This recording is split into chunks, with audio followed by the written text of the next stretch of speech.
Salut, c'est Anne Arteris. Je te reviens dans cette vidéo avec cette fois-ci des nuances très fines de la blessure de rejet. Après avoir discuté avec une amie au sujet de cette blessure de rejet, elle m'a vraiment fait prendre conscience d'une nuance très subtile pour laquelle tu peux te dire bah non, j'ai pas de blessure de rejet, alors qu'en fait c'est peut-être quand même le cas. Alors, la blessure de rejet, si tu as déjà un petit peu regardé quelques vidéos sur cette chaîne ou sur d'autres chaînes, tu peux t'apercevoir qu'elle est assez liée avec le besoin de reconnaissance. C'est-à-dire qu'une part de toi va avoir besoin d'être reconnue. Et la manière la plus habituelle dont on parle cette blessure de rejet, c'est-à-dire que tu vas avoir besoin d'attirer le regard des autres, tu vas avoir besoin qu'on te dise bravo, c'est génial, belle performance, etc., etc. Tu vas avoir besoin qu'on te remarque, tu vas avoir besoin d'apparaître quelque part. Et il se peut que quand on te dit ça, bah, tu fasses ok, moi, ça me parle pas spécialement. Moi, en tout cas, c'était mon cas. J'ai pas spécialement besoin qu'on me reconnaisse. Dès que je rentre dans une pièce, qu'on fasse oh Anne-Laure, regardez tous, taisez-vous, regardez Anne-Laure vient de rentrer dans la pièce, je m'en fous complètement en fait. Donc ça c'est pas un truc qui me touche et du coup je me disais bah blessure de rejet, je vois pas trop, ça me parle pas trop. Et en fait c'est là qu'en discutant avec elle, on s'est rendu compte toutes les deux qu'il y avait une nuance qui était assez intéressante, qui est la blessure de rejet est très liée au fait d'avoir besoin d'exister. Tu peux exister en apparaissant, mais tu peux aussi avoir l'impression que tu n'existes pas. Or, ça, tu vas voir que quand tu es face à des personnes qui te donnent l'impression de t'infantiliser, c'est-à-dire que tu n'existes pas en tant qu'adulte, que tu as l'impression qu'il y a des personnes qui ne font pas attention à tes besoins, qui ne font pas attention à tes limites, c'est-à-dire que tu dis non, et en fait la personne elle va continuer à agir comme si tu n'avais jamais dit non. Tu vas mentionner tes besoins, tu vas dire écoute là j'ai besoin qu'on arrête de discuter par exemple, j'ai besoin qu'on prenne un temps de pause pour que je puisse me retrouver avec moi, on en rediscute après. Et la personne elle va t'empêcher de sortir de la pièce, ou elle va continuer à parler, ou elle va te suivre pour continuer la discussion, et tu vois que dans ce genre de cas, en fait c'est un petit peu comme si tu n'existais pas.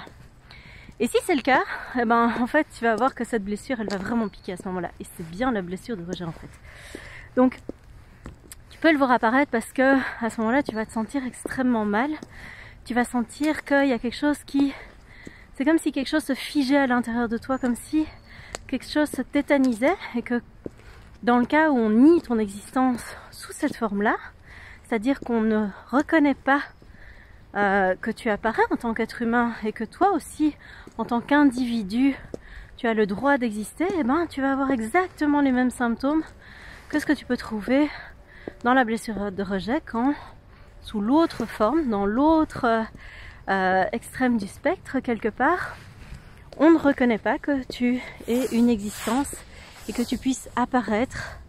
Et donc on ne fait pas attention à toi. Ça va vraiment se manifester de la même façon. Et comment est-ce que tu peux le remarquer? Ça va être vraiment un ressenti intérieur. Alors, plusieurs façons de le manifester. C'est tu peux avoir l'impression que tu es vraiment comme figé, comme tétanisé de l'intérieur, avoir le sentiment que quelque chose se glace et que plus rien ne fonctionne. C'est ce que moi j'appelle dans la blessure de rejet le plantage du mental. Un peu comme s'il affichait erreur 404 et il n'y a plus rien qui fonctionne. Tu n'as plus accès à tes sentiments, tu n'as plus accès à tes émotions, tu n'as plus accès à ton corps, tu sais plus qu'est-ce qui se passe à l'intérieur de toi. La seule chose auquel tu vas avoir accès, c'est un sentiment d'inconfort, enfin un ressenti plutôt d'inconfort extrêmement grand qui va te donner envie de fuir cette situation. Tu vas juste avoir envie de quitter la pièce et de ne plus jamais revenir, tellement tu vas être mal à l'intérieur. Tu peux avoir des symptômes autres, type des étourdissements, tu peux avoir des nausées, tu peux avoir l'impression que tu as une boule dans la gorge mais qu'il n'y a rien qui sort, l'envie de pleurer mais il n'y a rien qui sort, l'envie de crier, de parler, de t'exprimer mais il n'y a rien qui sort. Donc tu vois, c'est vraiment ça que j'appelle le plantage du système, c'est qu'en fait il n'y a plus rien qui fonctionne.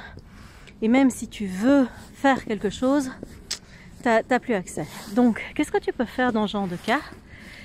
Ben, c'est comme tu peux à ce moment-là essayer de te mettre en sécurité, c'est-à-dire que si tu as besoin de quitter la pièce, autorise-toi à quitter la pièce. Tu peux juste dire à la personne, écoute, là je suis mal, c'est plus possible pour moi, on se revoit après, de te laisser l'occasion de partir. C'est important de ne pas fuir et de pouvoir revenir dans la conversation après, quand le temps que toi tu puisses récupérer ce qui se passe à l'intérieur de toi, mais tu puisses rediscuter de ça, parce que sinon tu risques de reboucler dans la même situation, simplement parce que la situation va se reproduire et qu'il n'y aura rien qui aurait été échangé, qui aurait été clarifié. La personne en face de toi ne va pas comprendre où se situe la difficulté et elle risque de recommencer exactement la même chose. Donc ça veut dire que ce temps de mise à l'écart, c'est vraiment un temps de mise à l'écart, c'est pas juste de la fuite où tu dis tant pis pour la relation, je vais attendre que ça passe et ça va bien se passer. Non, ça ne se passera pas bien, il y a peu de chance en tout cas. Donc prends le temps d'être à l'écart et prends le temps de regarder justement quels sont tes besoins et en quoi peut-être tu n'as pas l'impression d'avoir été considéré dans ton existence en tant qu'individu. Qu'est-ce qui n'a pas été respecté dans ton besoin d'apparaître, dans ton besoin d'exister ou dans le besoin qu'on ne te fasse pas disparaître. Donc tu peux considérer vraiment les deux extrêmes du spectre. Et dans le besoin de ne pas disparaître, c'est vraiment j'ai besoin qu'on entende quoi chez moi qui n'a pas été entendu. Est-ce que c'est mes limites? Est-ce que c'est mes besoins? Est-ce que c'est le fait que je sois blessée? Est-ce que ben oui, typiquement avec cette blessure-là, tu vas avoir le sentiment à un moment qu'on te considère comme un enfant. Est-ce que c'est justement ma capacité à pouvoir être compris et considéré en tant qu'adulte, comme une personne capable, comme une personne qui à un moment a une voix, qui a du poids, qui a de la valeur. Regarde un petit peu tous ces curseurs-là pour voir s'il n'y a pas des choses là-dedans où tu te dis que tu n'as pas vraiment été entendu.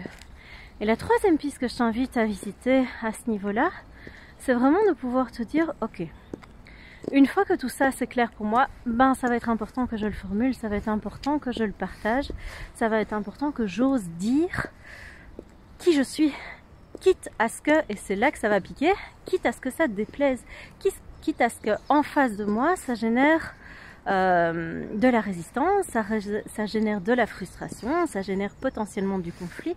C'est important que tu ne t'oublies pas, c'est important que tu te considères, parce que si tu ne te considères pas, bah, ça va être compliqué que les autres te considèrent aussi.